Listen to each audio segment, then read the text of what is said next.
ಬಂದಿರಿ ನನ್ನ ಹೃದಯಕ್ಕೆ ತಂಪಾದ ಅಮೃತ ನೀಡುವೆ ಪಾಪತ್ರ ಒಳಗಡೆನೆ. ಅದು ಹೋಗಲಿ ಬಿಡು ಅಮೃತ, ಇರಲಿ. ಆಸ್ಪತ್ರೆಗೆ ಹೋದ ಮಾವ ನನ್ನ ಅಕ್ಕ ಮತ್ತು ನನ್ನ ಅಳಿಯನನ್ನು ಇನ್ನು ಮನೆಗೆ ಕರೆದುಕೊಂಡು ಬಂದಿಲ್ಲವೇ? ಪತ್ರ, ಇಷ್ಟು ವಯಸ್ಸಾದ್ರೂ ನಿನಗಿನ್ನೂ ಬುದ್ಧಿನೇ ಬಂದಿಲ್ಲ ಅಲ್ಲ. ಯಾವಾಗ ನೋಡಿದ್ರು ಅಕ್ಕ ಮಾವ ಅಂತ ಚಿಂತೆ ಮಾಡ್ತಾನೆ ಇರ್ತೀಯಲ್ಲ.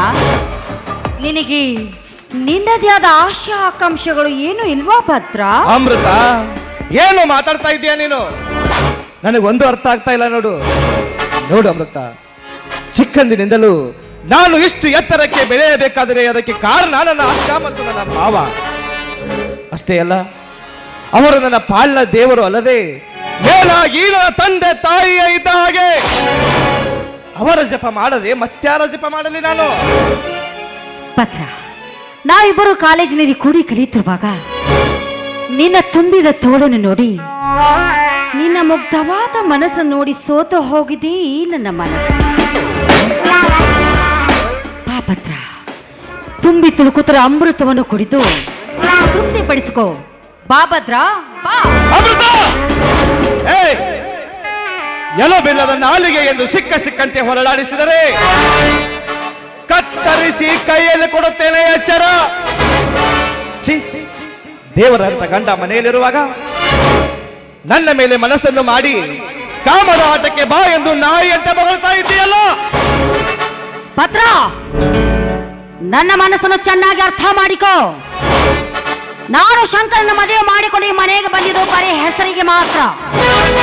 ಆದ್ರೆ ನಾನಿಲ್ಲಿಗೆ ಬಂದಿದ್ದು ನಿನ್ನನ್ನು ಸೇರಲು, ನಿನ್ನನ್ನು ಪಡೆದುಕೊಳ್ಳಲು ಭದ್ರ. ಸರಿಯಾಚೆ ನಿರ್ಲಜ್ಜ ಹೆಣ್ಣೆ. ಮಾವನ ಮಡದಿಯಾಗಿ ಮನೆಯನ್ನು ತುಂಬಿ ಅಣ್ಣ ತಮ್ಮನಿರಂತ ನನ್ನ ಮೇಲೆ ಮನಸ್ಸನ್ನು ಮಾಡುವ ನೀನು ಆದರದ ಹೆಣ್ಣು. ನಾನು ಯಾರೆಂದು ತಿಳಿದಿರುವೆ? ಕುಸ್ತಿಯ ಕಣದಲ್ಲಿ 100 ಪಟುಗಳನ್ನು ಮಣ್ಣು ಮುಕ್ಕಿಸಿದ ವೀರ ನಾನು ಮನಸ್ಸು ಮಾಡಿದರೆ ತುಂಬಿ ನಿಂತ ಇಲ್ಲ ಈ ಯೌವನದ ಶ್ರೀಯನ್ನು ಮಣ್ಣು ಮುಕ್ಕಿಸುವುದು ನನಗೆ ಪ್ರಯಾಸದ ಕೆಲಸವಲ್ಲ. ಆದರೆ ಹೆಣ್ಣು ಕುಲಕ್ಕೆ ಅವಮಾನ ಮಾಡುವುದು ನನಗೆ ಇಷ್ಟ ಇಲ್ಲ. ಪತ್ರ, ನೀನು ಎಷ್ಟೇ ಕೋಪಿಸಿಕೊಂಡ್ರು ಬೈದ್ರು ನನಗೇನು ಕೋಪ ಇಲ್ಲ ಭದ್ರ. ಪಾಭದ್ರ, ತುಂಬಿರೋ ಈ ಕಾಮಕ್ಕೆ ನಿನ್ನ ಪ್ರೀತಿ ಕುಕ್ಕಿನಿಂದ ಕುಕ್ಕಿ ಒಂದೇ ಒಂದು ಸಲ ನನ್ನ ಆಸೆని ತೀರಿಸು. ಪಾಭದ್ರ, ಬೇಗ ಬಾ. ಬಾಯಿ ಮುಚ್ಚೆ, ಹುಚ್ಚು ಹೆಂಗಷ್ಟೇ. ಶ್ರೀಮಂತಿಕೆಯ ಸೊಬಗಿನಲ್ಲಿ ಸುಂದರವಾಗಿ ಬೆಳೆದು ನಿಂತ ಹೂವು 100 ಗಂಡಸರ ಕಾಮಕ್ಕೆ ಪರಿಮಳ ಬೂಸುವುದೆಂದು ನಾನು ಅವತ್ತೇ ಭಾವಿಸಿಕೊಂಡಿದ್ದೆ. ಪಾಪ ಹುಚ್ಚ ನಮ್ಮ ಶಂಕರ ನಿನ್ನಂತ ಗಯ್ಯಾಳ ಗಿತ್ತಿಯನ್ನು ಕರೆದುಕೊಂಡು ರಾಮ ರಾಜ ಆಗಬೇಕಾಗಿದ್ದ ಈ ನಮ್ಮ ಮನೆಯನ್ನು ರಾವಣ ರಾಜ ಆಗಿಬಿಟ್ಟ. ನೋಡಮೃತ, ನಿನಗೆ ಒಳ್ಳೆ ಮಾತಿನಿಂದ ಹೇಳ್ತಾ ಇದ್ದೀನಿ. ಇಲ್ಲದಿದ್ದರೆ ನಿನ್ನ ಹಠ ಹಿಡಿದಿದ್ದೆ ನೀನು ಸಾಧಿಸಿದರೆ ನಿನ್ನನ್ನು ತುಂಡು ತುಂಡಾಗಿ ಕತ್ತರಿಸಿ ನರಿ ನಾಯಿಗಳಿಗೆ ಹಾಕಬೇಕಾಗುತ್ತದೆ, ಎಚ್ಚರ. ಏನು ಭದ್ರ, ಒಂದೇ ಒಂದು ಹೆಜ್ಜೆ ಮುಂದೆ ಇಟ್ಟಿದ್ದೆ. ಆದ್ರೆ ನಿನಗೆ ನನ್ನ ಮೇಲೆ ಆಣೆ ಆಗಿದೆ. ಹೆಣ್ಣು ಒಲಿದರೆ ನಾರಿ, ಮುನಿದರೆ ಮಹಾಮಾರಿ. ಪಾಭದ್ರ, ನನ್ನ ಗಂಡ ಬರೋ ಹೊತ್ತಾಗಿದೆ. ಈಗ ಬಂದು ನನ್ನ ಆಸೆಯನ್ನು ತೀರಿಸು ಪಾಭದ್ರ. ನಿನ್ನಂತ ಹೊಲಸು ಹೆಂಗಸಿಗೆ ಇದೇ ತಕ್ಕ ಶಾಸ್ತ್ರಿ.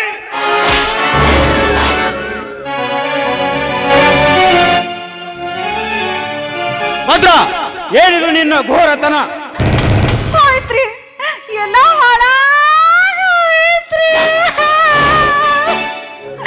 ಏನ್ರಿ, ನೀವೇನಾದ್ರೂ ಸರಿಯಾದ ಸಮಯಕ್ಕೆ ಬರ್ದೇ ಹೋದ್ರೆ ನನ್ನ ಮಾನ, ನನ್ನ ಪ್ರಾಣ ಎಲ್ಲ ಹಾಳಾಗೋಯ್ತಿತ್ತ. ಅಮೃತ, ನೀನು ನುಡಿಯುತ್ತಿರುವುದು ನಾಲಿಗೆಯಿಂದನೋ ಇಲ್ಲ ಹರಕು ಚಪ್ಪಲಿಯಿಂದನೋ? ನೋಡ್ರಿ ನೋಡ್ರಿ, ನಿಮ್ ಮುಂದೆನೆ ಹೆಂಗ್ ಮಾತಾಡ್ತಾನೆ ನೋಡ್ರಿ. ಇಷ್ಟೆಲ್ಲ ಮಾತಾಡೋ ಸುಮ್ಮನೆ ನಿಂತಿರಲ್ಲ, ಹೇಳಿ. ಬಾಯಿ ಮುಚ್ಚೋ ಬಿಕಾರಿ. ಏನು ನನ್ನ ಅತ್ತಿಗೆ ತಮ್ಮನೆಂದು ಯಾವ ದುರಾಲೋಚನೆ ಇಲ್ಲದೆ ನನ್ನ ದಾರಿಯನ್ನೇ ಹಿಡಿದಿರುವೆ ಎಂದು ತಿಳಿದಿರುವೆ. ಆದರೆ ನಿನ್ನ ಕಾಮದಾಟಕ್ಕೆ ನನ್ನ ಹೆಂಡತಿ ಕೈ ಹಿಡಿದು ಎಳೆದಾಡಿರುವೆಲ್ಲ ನಿಜ. ಶಂಕರ ಶಂಕರ, ಇವಳ ಮಾತನ್ನು ನಂಬಬೇಡ ಶಂಕರ, ನಂಬಬೇಡ. ಇವಳು ಶ್ರೀಮಂತರ ಸೊಕ್ಕಿನಲ್ಲಿ ಮೆರೆಯುವ ಆದರದ ಹೆಣ್ಣಿವಳು. ಶಂಕರ,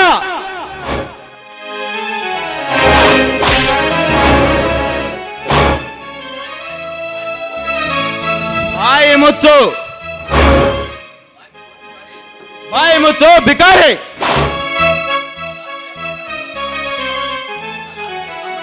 ನನ್ನ ಅಣ್ಣನ ತಮ್ಮನೆಂದು ನಿನಗೆ ಆವಾಗಲೇ ಹೇಳಿದೆ.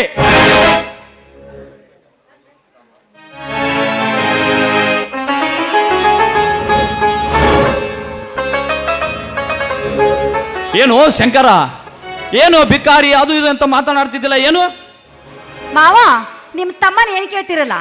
ಇಲ್ಲಿ ನಿಂತಿದ್ದಾನ ನಿಮ್ಮ ಮುದ್ದಿನ ಅಳಿಯ, ಅವನನ್ನ ಕೇಳಿ. ನಿಮ್ಮ ತಮ್ಮ ಏನಾದರೂ ಸರಿಯಾದ ಸಮಯಕ್ಕೆ ಬರ್ದೇ ಹೋಗಿದ್ರೆ ಇಷ್ಟೊತ್ತಿಗೆ ನನ್ನ ಮಾನ ಪ್ರಾಣ ಎಲ್ಲ ಹಾಳಾಗಿ ಹೋಯ್ತಿತ್ತು. ಹೌದು ಅಣ್ಣ, ನಾನು ಬರೋಷ್ಟರಲ್ಲಿ ಈ ದೆಕ್ಕಿಲ್ಲದ ಬಿಕಾರಿ ಮಾಡಿದ್ದನ್ನು ನೆನೆಸಿಕೊಂಡರೆ ಈ ದೆಕ್ಕಿಲ್ಲದ ಬಿಕಾರಿಯನ್ನು ಕೊಚ್ಚಿ ಅನಿಸುತ್ತಿದೆ. ಏ ಶಂಕರ, ಮಾತಿಗೆ ಬಿಕಾರಿ ಅನ್ನಬೇಡ, ನಾನು ಅದನ್ನು ವಿಚಾರಿಸುತ್ತೇನೆ. ಏ ಭದ್ರ, ಏನಾಯ್ತೋ ಇದು? ಮಾವ, ಇವಳು ಹೆಣ್ಣಲ್ಲ ಮಾವ, ಇವಳು ಹೆಣ್ಣಲ್ಲ. ತುಂಬಿದ ಈ ನಮ್ಮ ಸಂಸಾರದಲ್ಲಿ ಹುಳಿ ಹೆಣ್ಣಲು ಬಂದ ರಾಕ್ಷಸಿ ಇವಳು. ಅಷ್ಟೇ ಅಲ್ಲದೆ ಸಮಯಕ್ಕೆ ತಕ್ಕಂತೆ ಬಣ್ಣ ಬದಲಾಯಿಸುವ ಊಸರ ಬಳ್ಳಿ ಇವಳು. ಭದ್ರ, ಏನೋ ಮಾತಾಡ್ತಾ ಇದೀಯಾ? ಇಂಥ ಕೆಲಸ ಮಾಡೋಕೆ ನಿನ್ನ ಮನಸ್ಸಾದ್ರೂ ಹೇಗ್ ಬಂತು? ನಿನ್ನ ನನ್ನ ತಮ್ಮ ಅಂತ ಹೇಳ್ಕೊಳ್ಳೋದಕ್ಕೆ ಅಸಹ್ಯವಾಗ್ತಾ ಇದೆ. ಹೊಡೆ ಅಕ್ಕ, ಹೊಡೆ ಅಕ್ಕ. ಚಿಕ್ಕಂದಿನಿಂದಲೂ ನಿನ್ನ ಕೈ ತುತ್ತನ್ನು ತಿನ್ನಿಸಿ ಬೆಳೆಸಿದ ಈ ನಿನ್ನ ತಮ್ಮ ಇಂತಹ ಹೀನ ಕೆಲಸಕ್ಕೆ ಕೈ ಹಾಕ್ತಾನೆ ಎಂದು ನಿನ್ನ ನಂಬಿದರೆ ನಿನ್ನ ಮನಸ್ಸು ತೃಪ್ತಿ ಆಗುವವರೆಗೂ ಹೊಡೆ ಅಕ್ಕ, ಹೊಡೆ. ಆದರೆ ಇಂಥವರ ಮಾತನ್ನು ಕೇಳಿ ಈ ನಿಮ್ಮ ಮನಸ್ಸಿನಲ್ಲಿ ವಿಷಯ ಬೆರೆಸಿಕೊಳ್ಳಬೇಡಿ. ನಿಮಗೆ ಕೈ ಮುಗಿದು ಕೇಳಿಕೊಳ್ಳುತ್ತೇನೆ. ನಿಮ್ಮ ಆತ್ಮ ನಿಜವಾಗಲು ನಾನೊಬ್ಬ ಕಟುಕ ನೀಚ ಎಂದು ಒಪ್ಪಿಕೊಳ್ಳುವುದಾದರೆ ಈ ಪಾಪಿಯನ್ನು ಬದುಕಿಸಲೇಬೇಡಿ. ನನ್ನ ಕತ್ತಿಚ್ಚಿ ಸಾಯಿಸಿ ಬಿಡಿ ನನ್ನನ್ನು.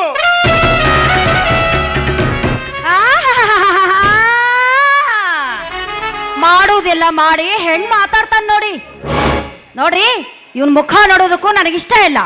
ಮಾವ, ನಿಮ್ಮ ಹಳೆಯನ ಮಾತು ನಿಮ್ಗೆ ನಿಜ ಅನ್ಸಿದ್ರೆ ನನ್ನ ಪಾಡಿಗೆ ಬಿಟ್ಬಿಡಿ. ನಾನು ಕೆರೆನೋ ಬಾವಿನೋ ನೋಡ್ಕೋತೀನಿ ಅಷ್ಟೇ. ಬಾಯಿ ಮುಚ್ಚೋ ಮದಾಂಧ. ಇನ್ನೊಂದು, ನಾನು ಹೊಡ ಹುಟ್ಟಿದ ತಮ್ಮನೆಂದು ತಿಳಿದುಕೊಂಡಿದ್ದೀನಲ್ಲೋ. ಇಂಥ ಹೀನ ಕೃತ್ಯ ಮಾಡಲು ಹೇಗಾದರೂ ನಿನ್ನ ಮನಸ್ಸು ಬಂತು? ಇನ್ನೊಂದು ಸಾರಿ ಮಾಮ ಎಂದು ನನ್ನನ್ನು ಕರೆಯಬೇಡ. ಮನೆ ಬಿಟ್ಟು ಮೊದಲು ಇಲ್ಲಿಂದ. ಅಮೃತ, ಈ ನಮ್ಮ ಮಾವನ ಎರಡು ಕಣ್ಣುಗಳಂತಿರುವ ನನ್ನ ಮತ್ತು ಶಂಕರನನ್ನು ದೂರ ಮಾಡಬೇಡಮ್ಮ, ದೂರ ಮಾಡಬೇಡ. ದಯವಿಟ್ಟು ನನಗೆ ಕೈ ಮುಗಿದು ಕೇಳಿಕೊಳ್ಳುತ್ತೇನೆ.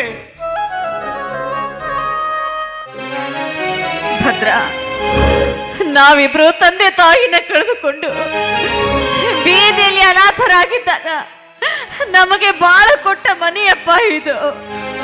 ಇಂಥ ಮನೆಯಲ್ಲಿ ಇಂಥ ಕೆಲಸ ಮಾಡಿಬಿಟ್ಟಿಯಲ್ಲೋ. ಈ ಮನೆಯ ಮಾನ ಕಳೆಯೋಕೆ ಏನಿನ ಮನಸ್ಸಾದ್ರೂ ಹೇಗೆ ಬಂತು ಭದ್ರ? ಏನ್ರಿ, ಅವನು ಚಿಕ್ಕವನು, ತಿಳಿಯದೆ ಏನಾದ್ರೂ ತಪ್ಪು ಮಾಡಿದ್ರು ಸಹ ನೀವೇ ಸ್ವಲ್ಪ ಕ್ಷಮಿಸಿಬಿಡ್ರಿ. ನಿಮ್ಮ ಕಾಲು ಶ್ರವಂತಿ, ಅವನಿಗೆ ಬಂದ ಪರಿಸ್ಥಿತಿಯೋ ನಿನಗೂ ಬಂದಿತ್ತು. ಮೊದಲು ಹಾಕು ನಿನ್ನ ತಮ್ಮನನ್ನು. ಏನ್ರಿ ನೋಡಕತ್ತೀರಿ? ಕತ್ತಿಗೆ ಕೈ ಕೊಟ್ಟ ಈ ಪರದೇಶನ ಹೊರಗೆ ಹಾಕ್ರಿ. ಇನ್ನು ಯಾರು ಮನಸ್ಸು ಮುರಿಯಲೆಂದೇ ನಿಂತಿರುವೆ, ಹೊರಡು ಈ ಮನೆ ಬಿಟ್ಟು. ಬೇಡ ಶಂಕರ, ಬೇಡ. ಅಕ್ಕ, ಮಾವ, ನಾನೇ ಮನೆ ಬಿಟ್ಟು ಹೊರಗೆ ಹೋಗುತ್ತೇನೆ. ಶಂಕರ, ಆದರೆ ಹೋಗುವ ಮುನ್ನ ನನಗೊಂದು ಮಾತು ಹೇಳಿ ಹೋಗುತ್ತೇನೆ. ಈಗೇನು ನೀನು ಈ ನಿನ್ನ ಬಣ್ಣದ ಹೆಂಡತಿಯ ಮಾತಿಗೆ ಮೊದಲಾಗಿ ಬಂಗಾರದಂತೆ ನಮ್ಮ ಸಂಸಾರವನ್ನು ಕಾಲಿನಿಂದ ಒದ್ದು ನನ್ನನ್ನು ಮನೆಯಿಂದ ಹೊರಗೆ ಹಾಕ್ತಾ ಇದೆಯಲ್ಲ. ನೋಡು ಶಂಕರ, ಇದು ಇಷ್ಟಕ್ಕೆ ಮುಗುದಿಲ್ಲ. ಇದು ಅಂತ್ಯ ಅಲ್ಲ, ಇದು ಆದಿ. ಅಮೃತ, ನೋಡುತ್ತಿರು, ಇನ್ನು ಸ್ವಲ್ಪ ದಿನದಲ್ಲಿ ಈ ನಿನ್ನ ಆದರದ ಮುಖವಾಡನ್ನು ಕಳಿಸಿ ಈ ನಿನ್ನ ಸತ್ಯವಾದ ಮುಖವನ್ನು ಈ ಸಮಾಜಕ್ಕೆ ತೋರಿಸದಿದ್ದರೆ ನನ್ನ ಹೆಸರು ಭದ್ರನೇ ಅಲ್ಲ. ಬರ್ತೀನಿ ಅಕ್ಕ.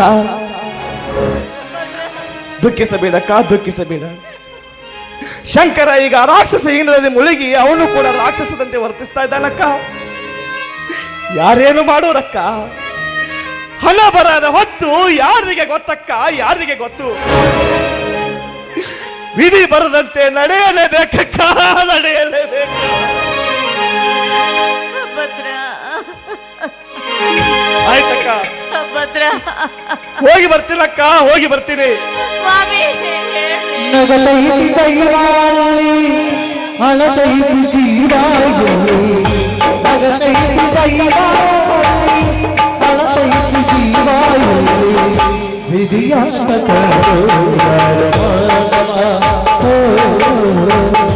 ವಿಧಿಯಾತ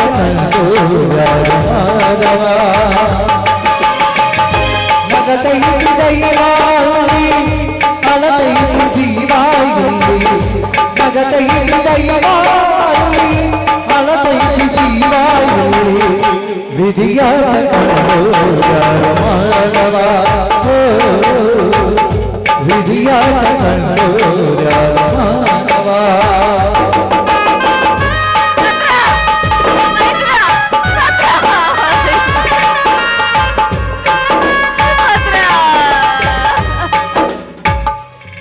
ರೀ ಏನ್ರಿ ಹೊತ್ತು ಭಾಳ ಆಗೈತಿ, ಮೊದಲು ಹೊಟ್ಟೆ ತುಂಬ ಊಟ ಮಾಡಿ. ಭದ್ರ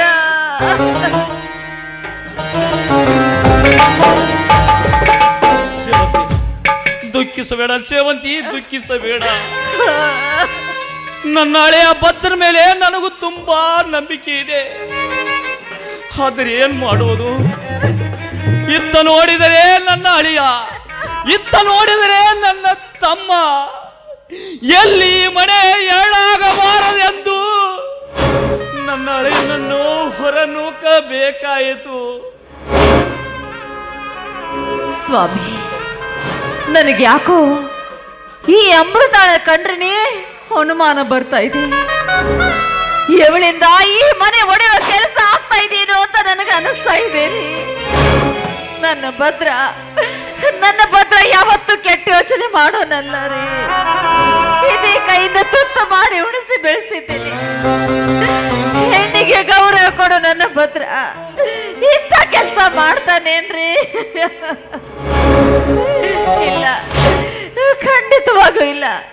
ಅದೆಲ್ಲಿ ಹೋಗ್ತಾನೋ, ಹೇಗಿರ್ತಾನೋ ಅಂಥವನು ತಮ್ಮನಾಗಿ ಹುಟ್ಟೋದಕ್ಕಿಂತ ಹುಟ್ಟಿದಾಗ್ಲೇ ಸತ್ತು ಹೋಗಿದ್ರೆ ಚೆನ್ನಾಗಿರ್ತೀನಿ.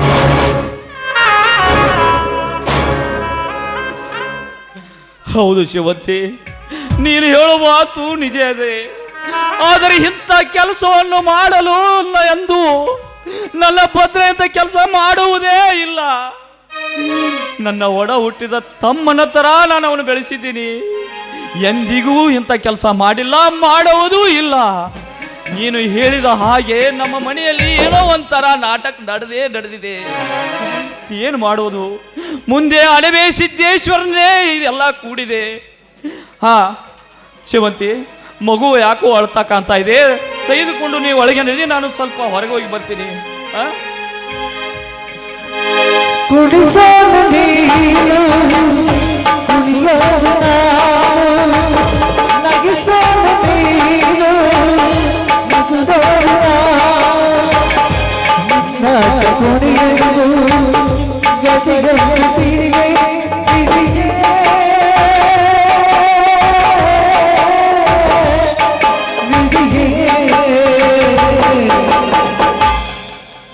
ದೇವ ಮಾರುತೇಶ್ವರ, ಏನಪ್ಪ ಇದು ನಿನ್ನ ಲೀಲೆ? ನಮ್ಮಂಥವ್ರ ಮೇಲೆ ನಿನಗೆ ಅನುಕಂಪ ಇಲ್ಲವೇ ನನ್ನಪ್ಪ? ಅನುಕಂಪ ಇಲ್ಲವೇ? ರಕ್ತ ಹರಿಯದೆ ದೇಹ ಹೇಗಿರಲು ಸಾಧ್ಯವಿಲ್ಲವೋ, ನನ್ನ ತಮ್ಮನ ಬಿಟ್ಟು ನಾನು ಬದುಕಿರಲು ಸಾಧ್ಯವಿಲ್ಲ ದೇವಾ, ಸಾಧ್ಯವಿಲ್ಲ.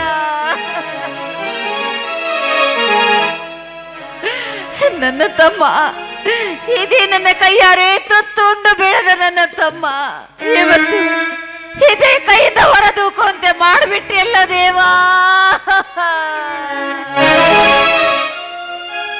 ಇಲ್ಲ ಇಲ್ಲ, ನಮ್ಮ ಅಕ್ಕ ತಮ್ಮಂದ್ರಿಗೆ ಬಂದ ಸಂಕಷ್ಟ ಇನ್ಯಾವ ಸಹೋದರ ಸಹೋದರಿಯರಿಗೂ ಬಾರದೆ ಇರಲಿ ಭಗವಂತ, ಬಾರದೆ ಇರಲಿ ದೇವ. ಮಾರುತೇಶ್ವರ, ಯಾರಿಗೂ ಕೇಡನ್ನ ಬಯಸ್ತಿರೋ ನನ್ನ ತಮ್ಮ ಈ ಭದ್ರಕೋಟೆಗೆ ಭದ್ರನಾಗಿ ಸದಾ ನಮ್ಮನ್ನ ಕಾಯ್ತಾ ಇದ್ದ. ಈಗ ಅವನೇ ಹೊರಟು ಹೋದ ಮೇಲೆ ಈ ನನ್ನ ಮನೆಯ ಗತಿ ಏನು ದೇವ, ಗತಿ ಏನು? ಅವನೆಲ್ಲೇ ಇರ್ಲಿ, ಅವನೇ ಹೇಗೆ ಇರ್ಲಿ, ಎಲ್ಲೇ ಇರ್ಲಿ, ಅವನನ್ನ ಕಾಪಾಡೋ ಭಾರ ನಿನ್ನನ್ನೇ ಕೊಡದೆ ಮಾರುತೇಶ್ವರ.